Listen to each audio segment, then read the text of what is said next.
As crack cocaine tore through Washington, D.C., a drug gang fought to take control. What up? Huh? Papers at Authorities fought back with everything they had. But gang members used any means to avoid prosecution. As the violence raged out of control, law enforcement would take back the streets.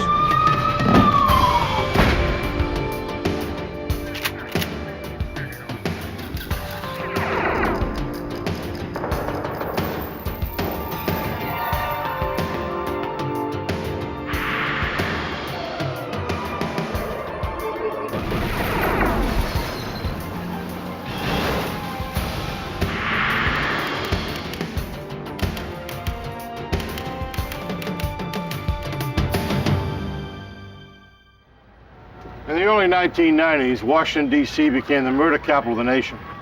Few were left untouched by gang violence, which was ignited by the drug trade. By 1994, that violence would strike at the very heart of law enforcement. I'm Jim Kallstrom, former head of the FBI's New York office, who would fall to the FBI to lead an international manhunt and bring in the leader of the city's most vicious gang. October 26, 1994. The nation's capital was about to become the backdrop to another bloody crime. Just before midnight, 3 masked gunmen broke into a home in the northwest section of the city. Get up! Get up! Get up! Now! Get up! They targeted Gerald Gaither, demanding his cash and drugs. Where's the money? Where's the money? Where's the money? Where's it at? Where's the money? He turned over what little money he had in his pockets. Get up! The owner of the home, William Ragland, was accosted while working in his basement. Where's the money at? Get out here. Upstairs, one of the gunmen discovered Nancy Hatchett and Darlene Hatchett, Ragland's daughter and granddaughter. Get out there. Into the room. Go! To convince Gaither to cooperate, the gunmen terrorized each of the residents. Get out! Get out! The women were ordered to lie face down on the floor. Get out! Hands out! Tell us, come on, old man. Come on, old man. Tell us where the money is. Where is it? Where is it? Gaither denied having more cash or drugs. Put your hands down now. One of the gunmen turned his .22 caliber handgun towards Ragland. The 89-year-old retired federal worker died instantly. Tell us where it is. Play games. Andre Tell Madison, me what another I'm- resident, was hustled into the living Shut room. up. One of the 3 attackers noticed his gold necklace and ripped it from his neck. Get down. Get out. Get out. Face down. Face down. Where's the money? Shut up. Shut up. Though one man was dead, Gaither still refused to cooperate. Get out. Get out. What are you doing? Enraged, one of the gunmen began shooting the residents. I'm trying to get what we got here. The robbery attempt collapsed into murder. The trio quickly fled the house. One of the attackers vomited near the back door.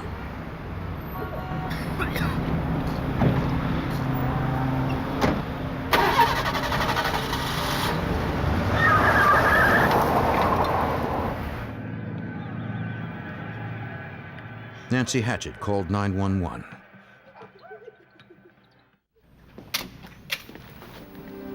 Officers from D.C.'s Metropolitan Police Department quickly arrived at the house, located in a known drug area. Inside, 3 people were dead. William Ragland, his granddaughter Darlene Hatchett, and Gerald Gaither. Pictures were taken of each body, and shell casings were collected. Outside, police discovered vomit near the door.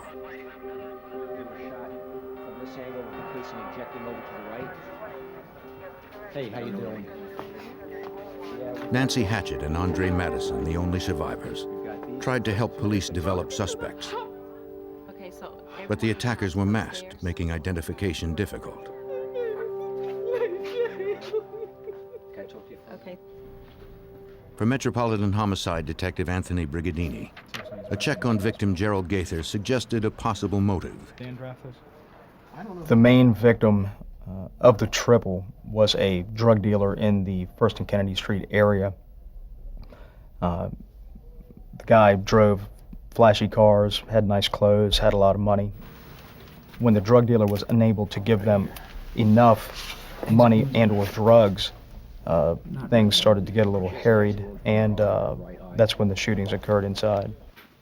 Neighbors told police that after hearing gunshots, they saw a dark-colored sedan with a loud muffler leaving the area. An all-points bulletin was issued for the vehicle and 3 men inside.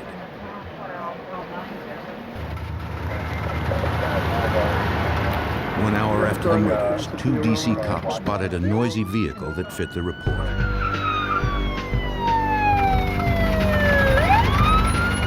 Noticing 3 men inside the vehicle, the officers pulled over the gray Oldsmobile.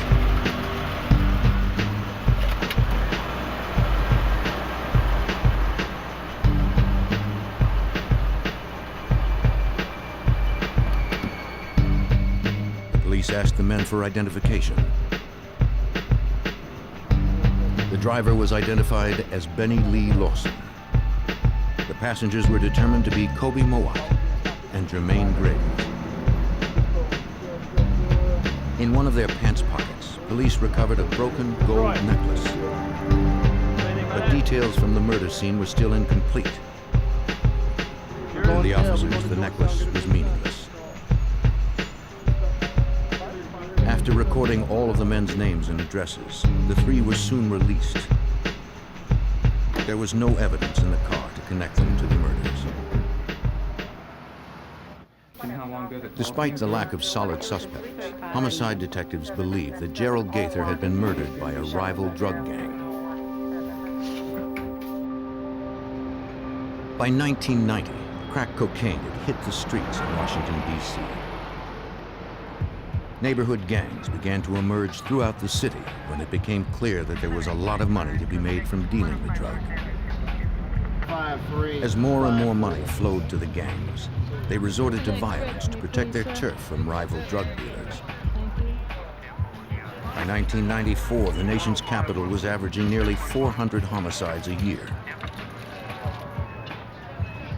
DC police joined forces with the FBI and several federal agencies to combat the drug-related violence. Most of the murders remained unsolved.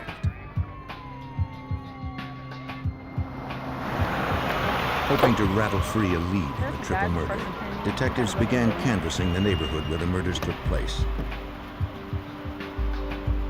Neighbors were too afraid to openly cooperate. Some were willing to phone in information anonymously. One tip led to Benny Lee Lawson, one of the 3 men pulled over the night of the homicides. Investigators learned that the gold necklace taken from Andre Madison matched the one officers found on one of the men in Lawson's car. Detective Brigadini questioned Lawson.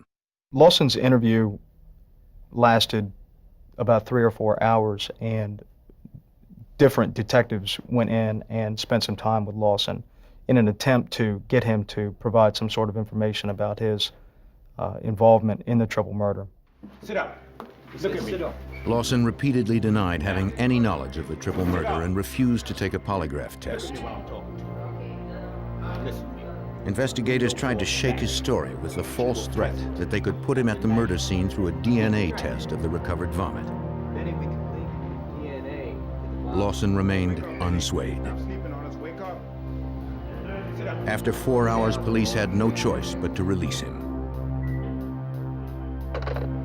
Lawson's name was run through the crime database. He had been identified by police intelligence units as a member of one of DC's most violent and feared street gangs. The First and Kennedy Street Crew, named after the city blocks the group lived on and controlled. Organized in 1988, the crew was involved in drug dealing, theft, kidnappings, drive-by shootings, and murder. The men with Benny Lawson the night of the murders, Kobe Mowat and Jermaine Graves, confronted him about the long hours he spent with the homicide detectives. They believed he had snitched and told the police about the gang's involvement in the triple murder. Lawson was infuriated by the accusation. He hated the police. He assured the two that he had revealed nothing to investigators. Since no arrests had been made, Graves was confident the cops had no evidence. Mowat was not as sure. He declared that he would leave the country rather than be indicted for murder. Lawson vowed he would never go back to prison where he once had been raped. What they asking?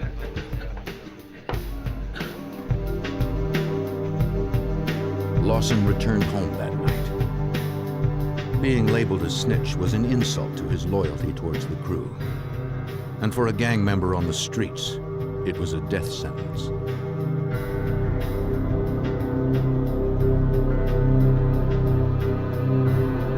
He was committed to gaining back the respect of the crew, proving that he was not a snitch.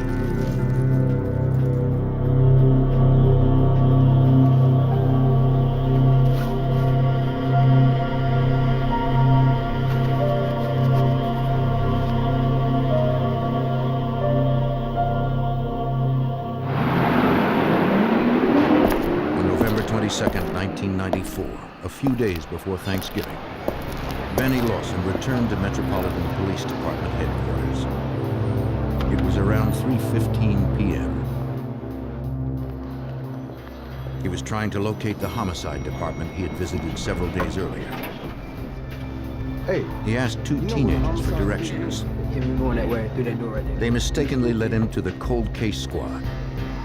Okay, well, we'll see you The then. team inside the Thanks, office was I love made up you. of personnel Bye-bye. from the MPD and the FBI, whose job was to breathe life into the growing number of unsolved homicide investigations. Okay, yeah. Inside the office were FBI agents Martha Dixon Martinez, John Kufta, Mike Miller, and Metropolitan Police Sergeant Hank Daly. At least I'm consistent.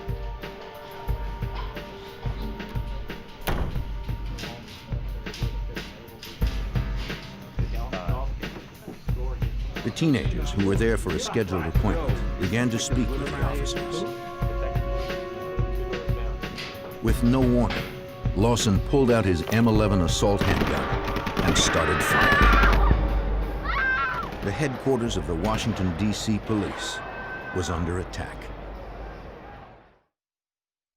Repeated gunfire echoed through Washington, D.C. police headquarters. Detectives raced to the third-floor office where the shooting continued.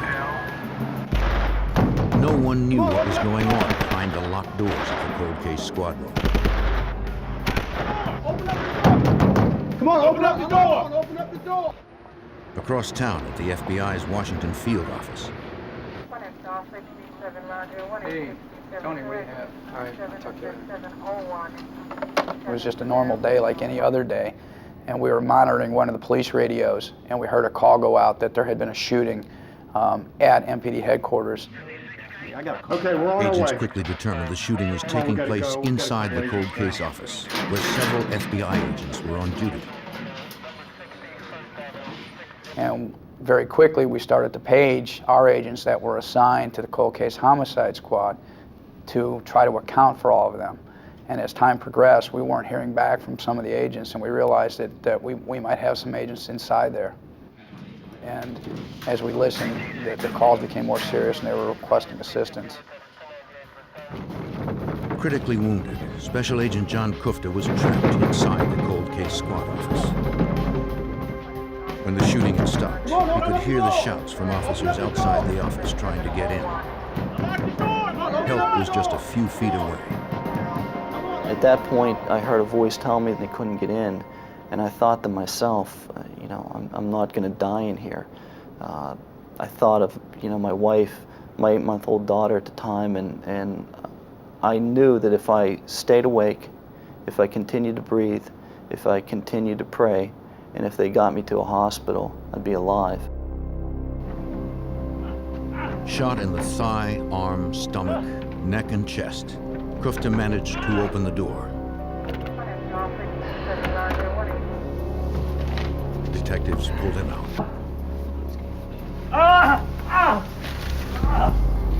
The only other visible person to the rescuers was Metropolitan Police Sergeant Hank Daly. Barely clinging to life, he was dragged from the room. He was rushed outside where a helicopter waited to transport him to the hospital. Not knowing if the shooter was planning another ambush, the officers waited for the SWAT team to arrive. FBI agents and SWAT teams from around the Capitol converged on the Metropolitan Police headquarters. Yells continued from inside the room as the SWAT team arrived. Heavily armed, they entered the room. They first discovered FBI agent Mike Miller's body. His weapon was still in its holster. In an adjoining room, the SWAT team discovered the body of an unidentified black male. There was a gunshot wound on his hip and a fatal wound to his head. FBI agent Martha Dixon Martinez was the final victim found. She had gunshot wounds in her back. Near her lay the gun the shooter had likely used to kill her and the others, an M11 assault weapon.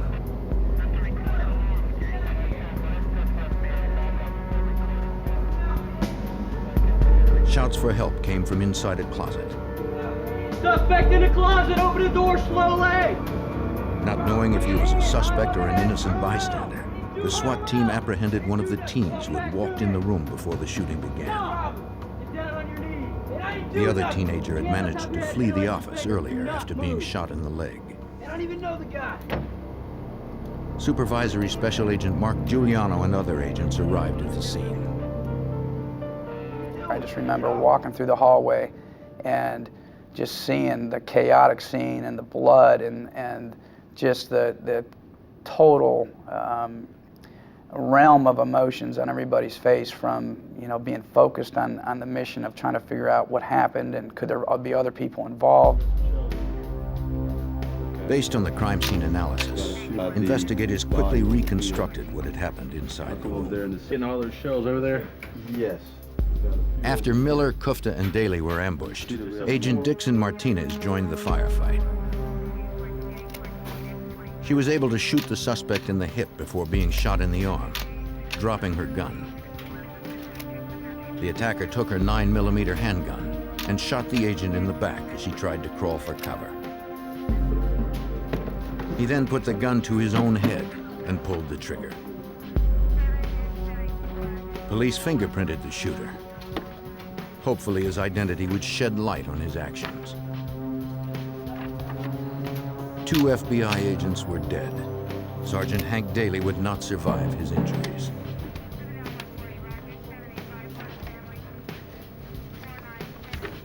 It would be the first time in 8 years that more than one FBI agent had been killed at a single time. It was also one of the worst attacks in history on the DC police.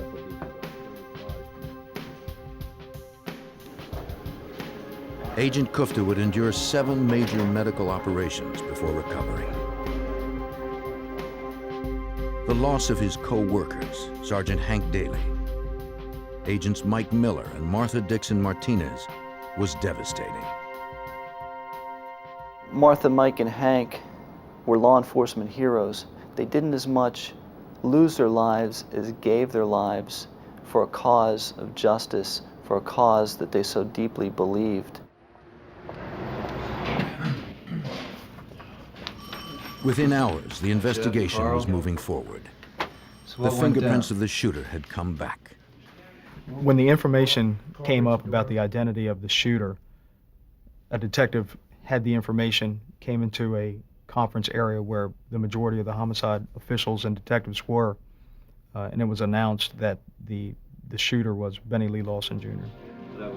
When homicide detective Anthony Brigadini heard the news, he realized his squad was the probable target of Lawson's rampage. Lawson and the First and Kennedy Street crew were the prime suspects in the triple murder of William Ragland, Darlene Hatchett, and Gerald Gaither. The shootings at headquarters showed just how far the gangs would go to protect themselves. C16, they're out I there. think that law enforcement as a whole has learned that people operating gangs or crews are serious about what it is that they're doing. They won't stop at any cost to get their mission accomplished. Now that federal officers had been murdered, the FBI was given jurisdiction in the investigation of the crew. Let's go.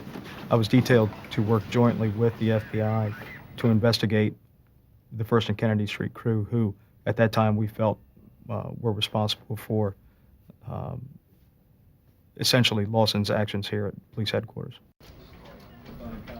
After joining the task force, Brigadini shared what he knew about Benny Lawson and the crew. Special Agent John Kerr was on the team. For him, Benny Lawson's connection with the First and Kennedy Street crew raised serious questions. Was this just a random act by Benny Lee Lawson, or were there accomplices? Did he have any help in this? Were there be any further attacks on agents and police? And so that was a reason that we opened up an investigation to answer those questions. Was this a conspiracy? Investigators obtained a search warrant that night for the house Lawson had lived in. Please get out! Please get out!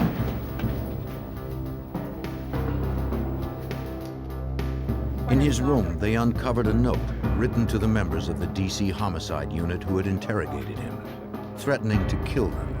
All right there. Gang-related materials, violent rap lyrics, and drawings of murders were everywhere. For investigators, the items in Lawson's room reflected a fixation with violence common to virtually all gang members. It was very obvious and disturbing that these individuals were living this lifestyle. This is the lifestyle that they were a part of. This is the lifestyle that they identified with, and they wanted to actually live the same lifestyle as the lyrics that they were writing, the pictures they were drawing, and the videos that they had. As the victims of the shootings were laid to rest, investigators were planning their strategy to ensure that these gang members could never kill again. With 6 homicides on their hands, including 2 FBI agents and a Washington, D.C. police detective, a joint FBI MPD task force began gathering information on the First and Kennedy Street crew. He wants to. FBI agent Mark Giuliano headed up the task force. And our goal was to, A, investigate the crew because they were a violent street gang, and B, to try to determine what the motivation was of Benny Lee Lawson to come into police headquarters and do what he did, and to determine if there was anybody else involved at either end, either in helping him get there to pull off what he did, or helping the crew afterwards to cover up what had happened. In the wake of the shootings at MPD headquarters, police pressure on gang members increased. The crew members reacted by spending less time on the streets. Building a case against them for their criminal activity would be difficult. The crew was impenetrable to outsiders. Planting an undercover agent inside the gang was too dangerous.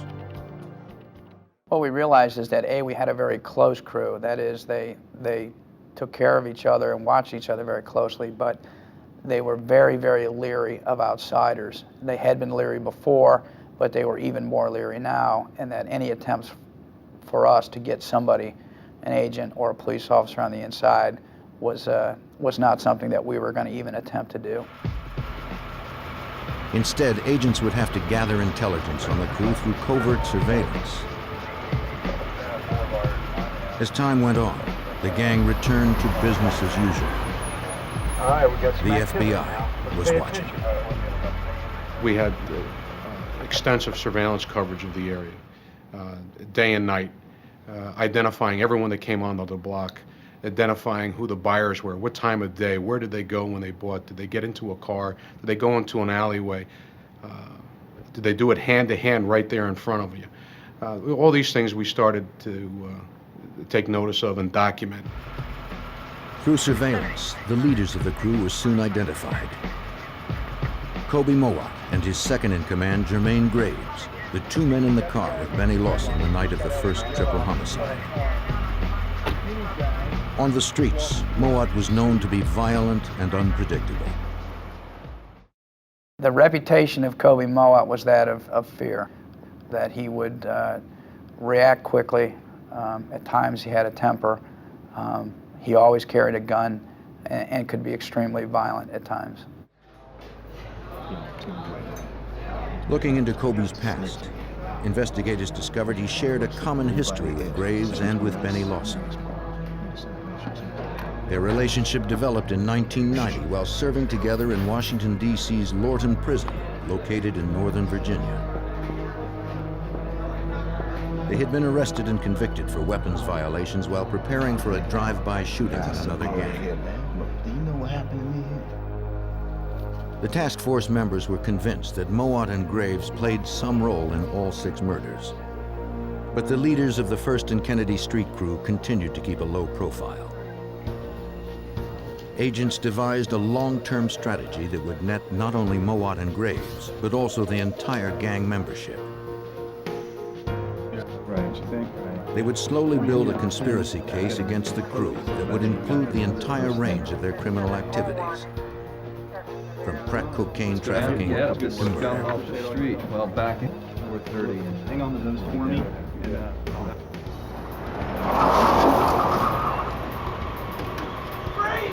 Agents would work themselves inside by first targeting individuals who regularly purchased their drugs from the crew.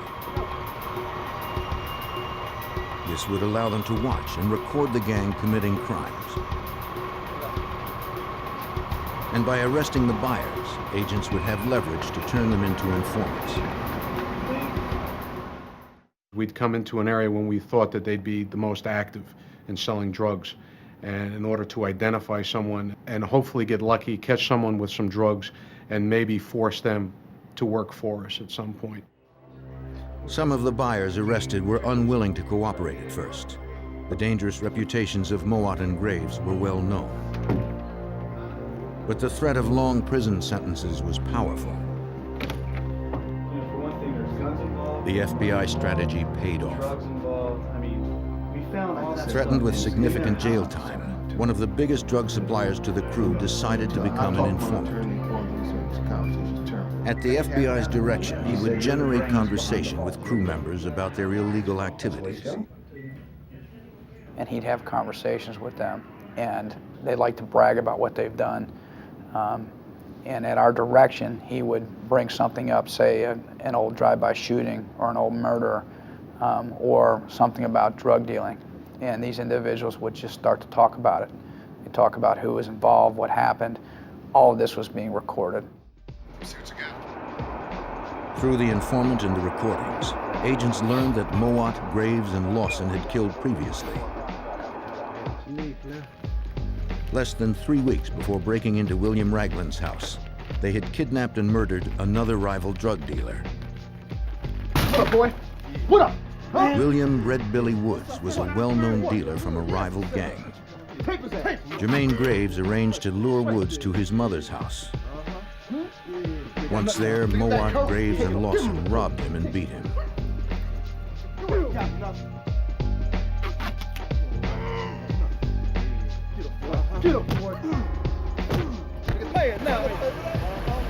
Fearing the rival gang would retaliate against the crew, they shot him 3 times and dumped his body in the road.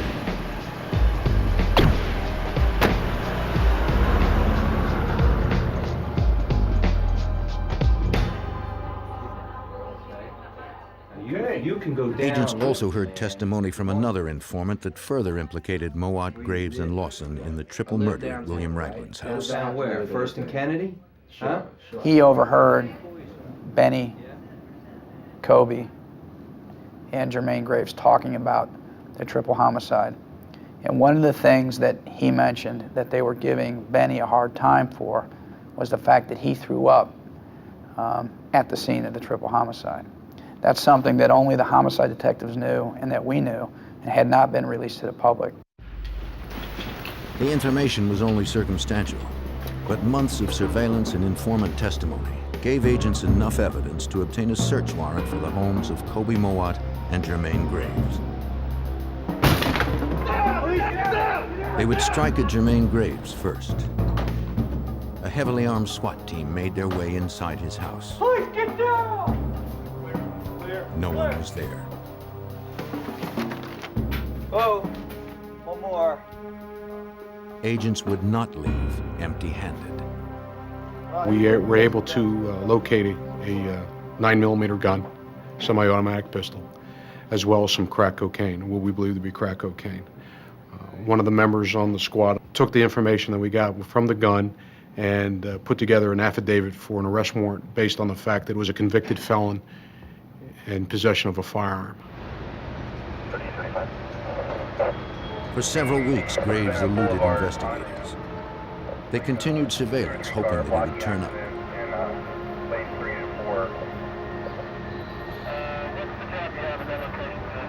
We really didn't know where he was. We had some ideas. We knew he was still in the metro area, but obviously he knew once we hit his house that we were looking for him, and word was on the street that we were looking for him, so he was keeping a very low profile. During one of our very standard surveillances, I saw an individual who walked like Jermaine Graves, just from the back. I couldn't see his face. So I asked one of the units to drive around the block and just take a look at the guy. And the next thing I know, they jumped out and arrested him. They knew as soon as they pulled around the corner it was him. And you know, he was arrested right on the street corner of First and Kennedy. Just a few months after the first triple murder, Graves was off the streets. Making a case against Kobe Mowat would prove more difficult. With the arrest of gang member Jermaine Graves on a weapons charge, the FBI task force was one step closer to taking the First and Kennedy crew off of the Washington, D.C. streets. Now agents were ready to serve a search warrant on the home of the crew's leader, Kobe Mowat. A SWAT team entered the house Kobe shared with his twin brother Kareem. The two never knew what hit them. Investigators found gang-related documents, drawings, and writings, and a small amount of marijuana. They found no guns or evidence of the murders. But that was not their prime interest. The task force hunted for evidence of a larger crime pattern. Gang videos, bad videos everywhere. Most of the evidence we were looking for at the time was list of crew members, shirts that they all wore with the logo on them, pictures, phone books, things that would associate this group together. The twins were arrested on drug charges and taken in for booking.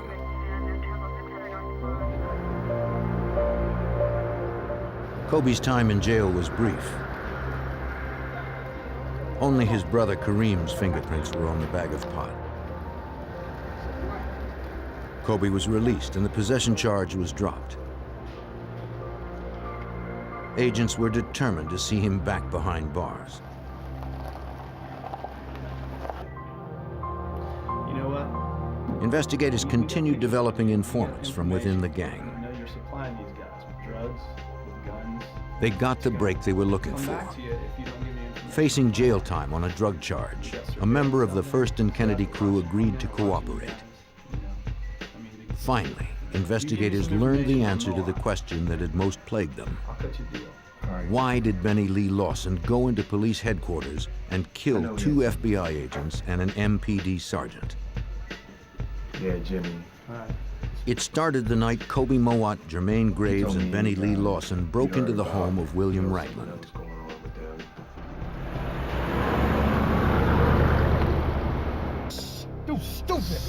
The trio's plan had been to rob drug dealer Gerald Gaither. Jermaine Graves became frustrated by Gaither's refusal to cooperate, and he snapped, killing 3 of the residents. Overwhelmed, Benny Lawson vomited outside the home. To Mowat, it was a sign of weakness. I'm scared, man. Jimmy, man, he was going on. The informant continued. When Lawson was brought in for questioning by investigators, Mowat was sure Lawson had snitched. He began to tell others in the crew that Lawson was cooperating. He was sitting around, you know, we was at the barbershop. Benny hated snitches. He hated them. He actually pistol whipped one individual whom he thought was snitching, and probably hated him more than any other crew member. So to have Kobe think that he was ratting or snitching on him, and to go out to First and Kennedy Street crew and have the rest of the crew look at him as a snitch, we believe was more than he could handle. Really? For agents and investigators, it was now clear that Kobe Mowat, Jermaine Graves, and Benny Lawson had committed the triple homicide. Agents took their case to the U.S. Attorney's Office.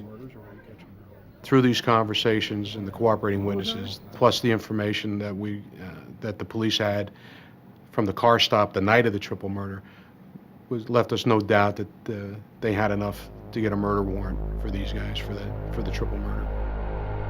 It was also clear that Kobe Mowat was part of the reason Benny Lee Lawson murdered 3 investigators inside the Metropolitan Police Department. Agents finally felt ready to go before a grand jury and present their conspiracy case against Kobe Mowat and the entire crew. Among the 57 charges that were handed down were indictments for nearly a dozen homicides, drug trafficking, armed robbery, kidnapping, and racketeering.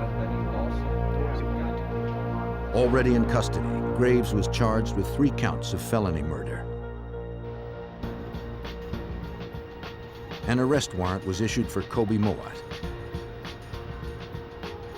Investigators returned to his house.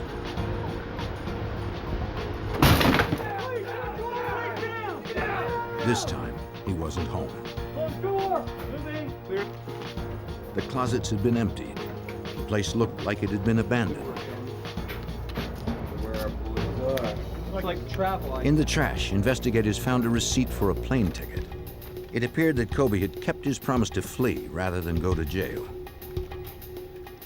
And the plane ticket was for just a few days before we hit the place. And the plane ticket was from New York to Moscow. And at that point, we knew that Kobe had most likely fled not only the area, but most likely the country. Mowat was one step ahead of the agents. They tried to pick up his trail in Russia, but he was nowhere to be found. Investigators discovered there was a flight departing to Africa soon after he landed in Moscow. A check of the passenger list revealed nothing. There you are, sir. Agents grew increasingly more frustrated. Mowat was slipping away. For 6 months, FBI agents and Washington, D.C. police tried to track fugitive Kobe Mowat. He could be hiding anywhere. An international manhunt was underway. We literally went months without a break. We went through hundreds and hundreds of documents that we had obtained during search warrants, during various parts of the investigation, looking for overseas phone numbers, looking for overseas relatives, once again, without a break. After several months, Agent John Kerr got a break. Through an informant, he uncovered the name of an ex-girlfriend of Kobe's.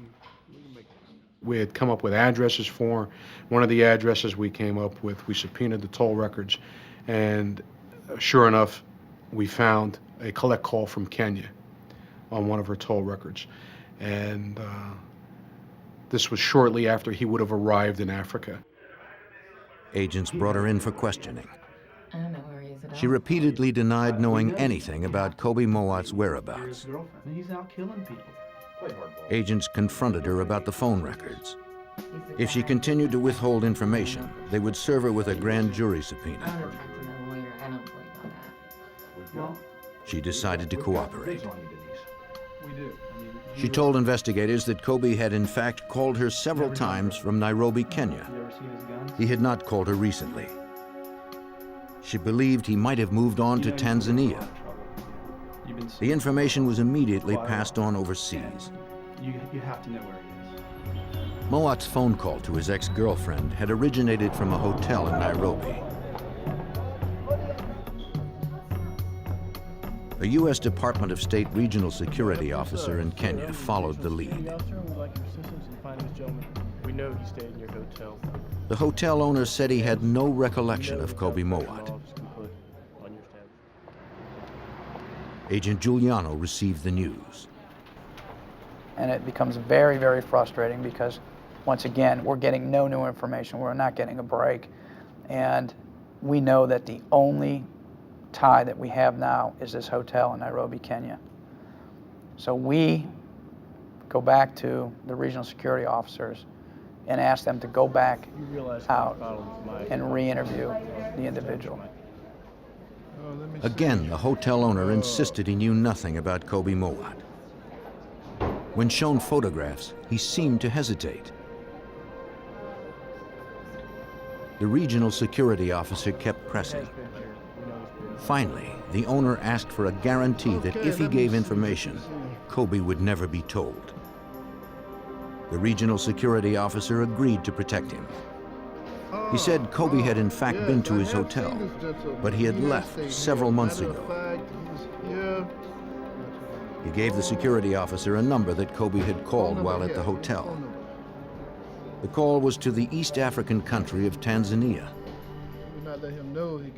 It took agents a few days to determine why the hotel owner protected the First and Kennedy Street crew leader. What we determined is that Kobe's mother was educated in Jamaica, and during that process she had befriended several individuals who ended up going to various parts of the world.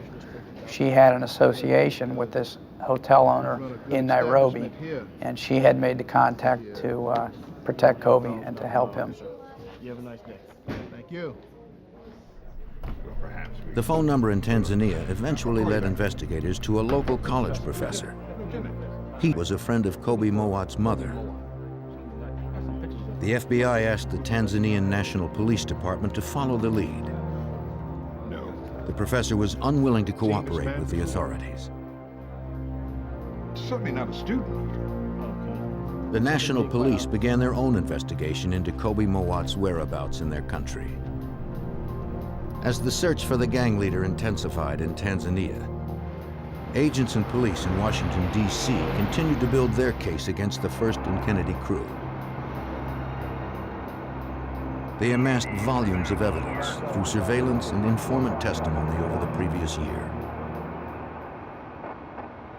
There were about 20 to 25 Metropolitan Police Department officers and FBI special agents working on this investigation around the clock, whether it was determining phone records or uncovering new murders that these guys had committed over the years.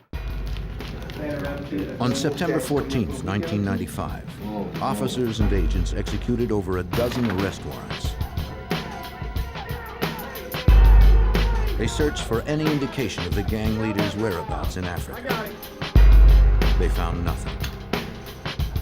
They collected additional evidence of a criminal enterprise. They confiscated financial records, guns, drugs, and gang paraphernalia. Stay right there. Don't move. Some of those arrested agreed to cooperate in exchange for less jail time. Investigators were slowly taking all of the gang members off the streets.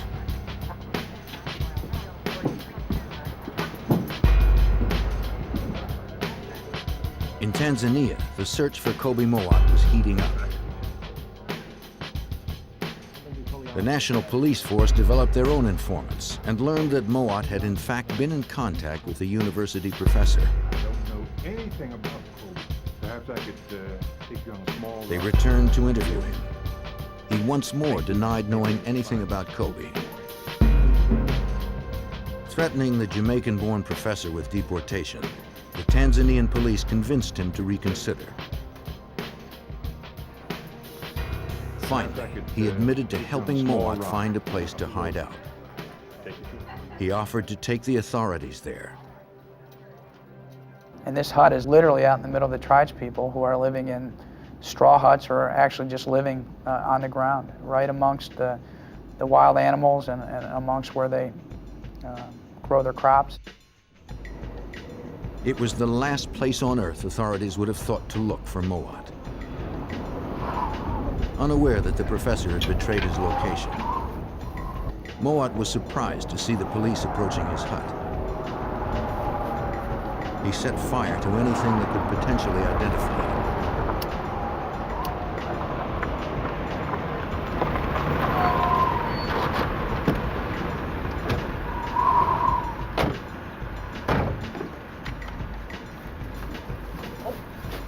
But the police quickly moved in and doused the flames. What did I do? While they searched for a reason to place him in custody, they never told Mowat why they were there. They also determined that out in the back, he's growing a small amount of marijuana, or what they call bangi. And in that part of the country, it's against the law. And the penalty is 10 years in prison or $100. So they brought him in based on that premise, telling him that he was going to be incarcerated for that. Investigators in Washington received the news that Mowat was in custody, but time was working against them. The Tanzanian police could only hold Kobe on the possession charge for a short period. As a drug trafficker, Mowat had plenty of cash on hand to pay the $100 fine. After days of diplomatic wrangling, the arrangements for Mowat's extradition to the United States were finalized.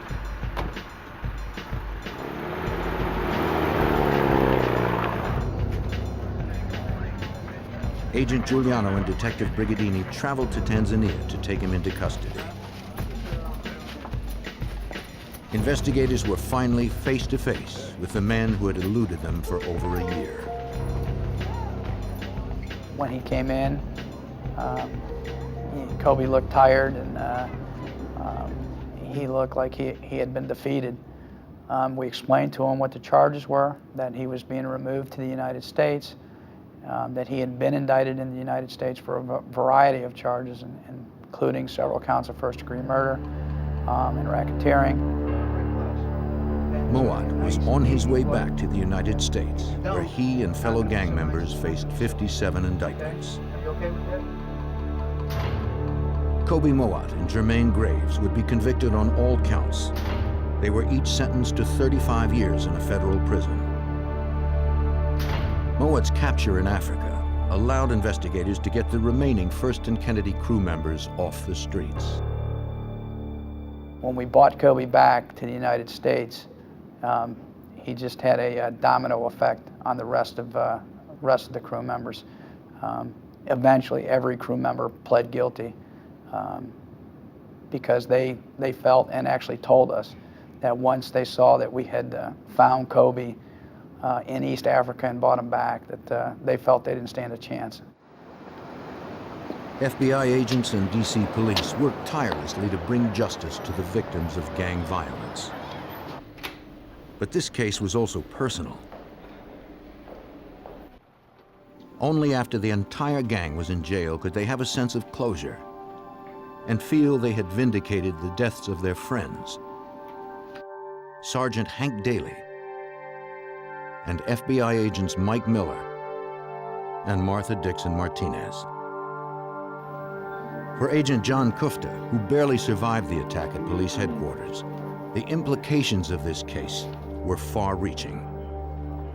When this group was locked up, I think it sent a clear message to other criminal organizations out there operating in the District of Columbia and in that tri-state area there, that the FBI and the DC police will go to whatever lengths are necessary if it takes them to other continents to track you down and find you and bring you back to the United States to justice.